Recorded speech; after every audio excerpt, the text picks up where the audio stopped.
দেখতে দেখতে 2টি রোজা পার হয়ে গেল। সময় না খুব তাড়াতাড়ি চলে যায়, সময় কারো জন্য অপেক্ষা করে না। আলহামদুলিল্লাহ, আল্লাহ তাআলার অশেষ রহমতে আমার 2টি রোজাই অনেক বেশি ভালো কেটেছে।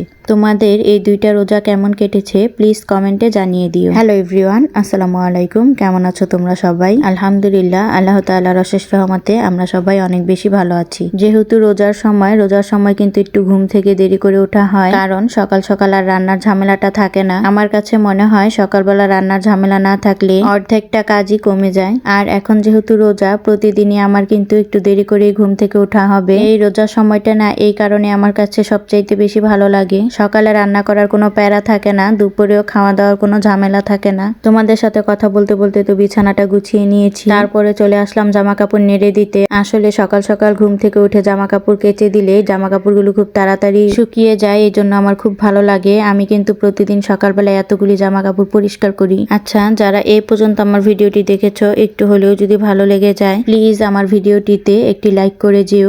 আর যদি খুব বেশি ভালো লেগে যায় তাহলে আমার ইউটিউব চ্যানেলটিকে সাবস্ক্রাইব করে দিও। আর যদি ফেসবুক থেকে দেখে থাকো প্লিজ আমার ফেসবুক পেজটি ফলো করে দিও। সেই সাথে লাইক, কমেন্ট এবং শেয়ার করে দিও, এতে করে আমার ভিডিও করার আগ্রহ অনেক বেশি বেড়ে যাবে। দেখো, তোমাদের সাথে কথা বলতে বলতে কিভাবে সময় চলে যায় আমি একেবারেই বুঝতে পারি না। কথা বলতে বলতে কিন্তু আমি রান্নাঘরে চলে এসেছি, মানে বিকাল টাইমে আর কি, 3টার পরে। এখন আমি এক এক করে রান্না করে নেব। প্রথমে কিন্তু আমি ভাতটা বসিয়ে দিয়েছিলাম, ভাত হয়ে যাওয়ার পরে আলু সেদ্ধ করে নিয়েছি, তারপর তো বসিয়ে দিয়েছি তরকারিটা। আর তরকারিটা বসিয়ে এখানে আমি আলুটা খুব ভালো করে মেখে নিচ্ছি আলু চপ করার জন্য।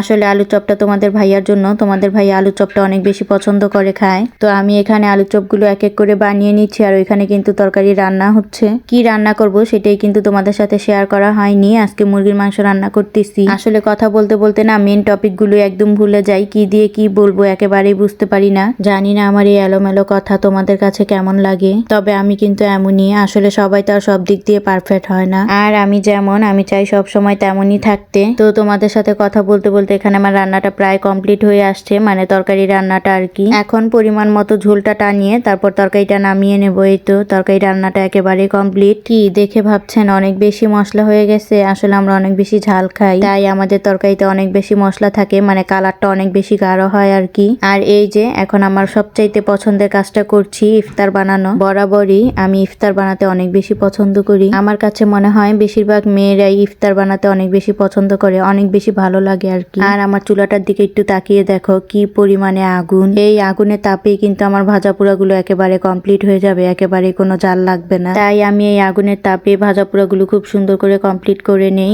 আর ইফতার বানানোর পরও তো অনেক বেশি কাজকর্ম থাকে, তাই আর দেরি করি না, ইফতারটা রান্না শেষে ভেজে নেই। যেহেতু একা একা কাজ করি, তাও আবার ছোট একটা বাচ্চা সামলিয়ে, এই জন্য সময় পাই যখন তখনই কাজকর্ম সেরে নেই আর কি। তো ওই রকম ভাবে কোনো টাইম টেবিল নাই, যখন যেমন হয় তখন তেমনই করি। আসলে ছোট বাচ্চা নিয়ে এইসব কাজ সামলাতে কিন্তু অনেক বেশি কষ্ট হয়। কি আর করব, কষ্ট হলেও কাজকর্মগুলো করে নেই, কারণ আমাকে একাই কাজ করতে হবে। আমার বড় মেয়ে অনেক বেশি ছোট, সেই সাথে ছোট মেয়ে তো একেবারেই ছোট, তাই আমার হাতে হাতে কাজ করার মতো কেউই নেই। আমার একা একাই কাজ করতে হয়। তো একা একা কাজ করার জন্য অনেক বেশি হ্যাসেল পোহাতে হয়। তো অনেক কাজকর্ম সেরে নিয়েছি, তারপরে তো ইফতারের সময় হয়ে গেছে। আমি অনেকক্ষণ ইফতারের জন্য বসেছিলাম। আমি সব সময় ইফতারের জন্য অনেক সময় বসে থাকি, তারপর আজান দিলে ইফতার করি, এতে করে আমার কাছে অনেক বেশি ভালো লাগে। সেই সাথে একটা সুন্নত পালন করা হয়ে যায়। আর আমি কিন্তু ইফতারে শরবত আর খেজুর খাওয়ার পরই ভাজা পোড়াটা খেয়ে থাকি। আমার কাছে ইফতারে ভাজা পোড়া আইটেমগুলো খেতে অনেক বেশি ভালো লাগে। সেই সাথে হালকা ফলমূল, অত বেশি ফল খেতে পারি না, তবে যতটুকু পারি অতটুকুই খাই। তবে আমার কাছে মালতাটা বেশ ভালো লাগে। আর আজকে ইফতার খেতে খেতে ভিডিওটা শেষ করে দিব। দেখা হবে নতুন কোনো ভিডিওতে, ততক্ষণ তোমরা ভালো থাকো, সুস্থ থাকো। আল্লাহ হাফেজ, আসসালামু আলাইকুম।